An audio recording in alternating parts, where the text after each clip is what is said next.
আসসালামু আলাইকুম, welcome back to my channel. আশা করি আপনারা সকলেই ভালো আছেন আল্লাহর রহমতে এবং আপনাদের দোয়ায়। আলহামদুলিল্লাহ আমিও ভালো আছি।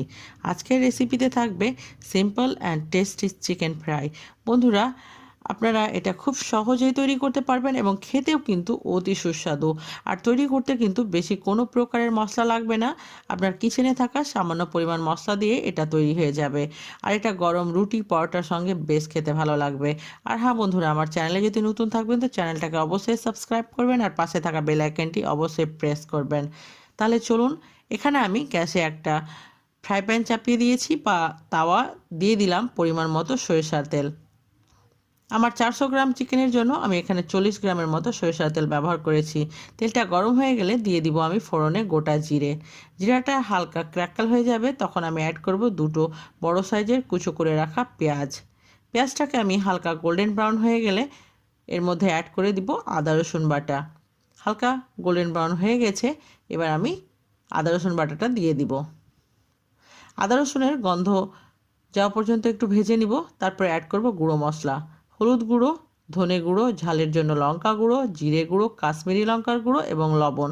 অবশ্যই ঝালটা নিজে নিজে টেস্ট অনুযায়ী অ্যাড করবেন, চাইলে আপনারা এখানে কাঁচা লঙ্কা বাটাও দিতে পারেন।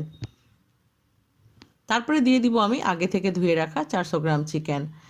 আমি মশলাটাতেও কোনো প্রকারের জল দিব না এবং চিকেনটা রান্না করার সময়ও কিন্তু কোনো প্রকারের জল দিব না। আমি এটাকে এইভাবেই রান্না করে নিব, জল ছাড়া। আমি ঢাকা দিয়ে দিব 2 থেকে 3 মিনিটের জন্য। 2 থেকে 3 মিনিট পরে আবারও আমি চিকেনটাকে একবার নেড়ে নিব। বন্ধুরা, চিকেন থেকে যে জলটা বেরোবে সেই জলটাতে কিন্তু এই রান্নাটা হয়ে যাবে। আর চুলোর আঁচটাকে অবশ্যই মিডিয়াম টু লোয়ে রেখে এই কাজটা করতে হবে। আবারও আমি 2 থেকে 3 মিনিট পরে পরে এভাবে করে নেড়ে নিব। এইভাবেই কিন্তু আমি 15 থেকে 20 মিনিটের মতো রান্না করেছি।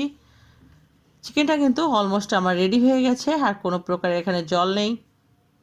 দিয়ে দিব আমি গরম মশলা গুঁড়ো, তারপরে দিয়ে দিব ধনেপাতা কুচো। ধনেপাতাটা দেওয়ার পর আমি গ্যাসটা বন্ধ করে এটাকে 5 মিনিট রেখে দিব ঢাকা দিয়ে। তারপরে আমি পরিবেশন করব। বন্ধুরা, আমার এই রেসিপি আপনাদের কাছে কেমন লাগলো অবশ্যই আমাকে কমেন্ট করে জানাবেন। আর একবার হলেও আমার এই রেসিপিটাকে ট্রাই করবেন, তবে বুঝতে পারবেন যে কত সহজভাবে একটা সুন্দর চিকেন রান্না করা যায়।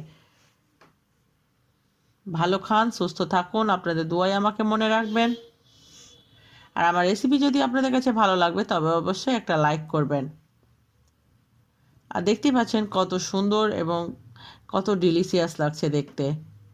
আপনারা এটা খুব সহজেই আপনাদের কিচেনে তৈরি করতে পারবেন। আর এতক্ষণ আমার সঙ্গে থাকার জন্য অসংখ্য ধন্যবাদ। আবারও দেখা হবে নতুন কোনো একটা রেসিপির সঙ্গে। আল্লাহ হাফেজ।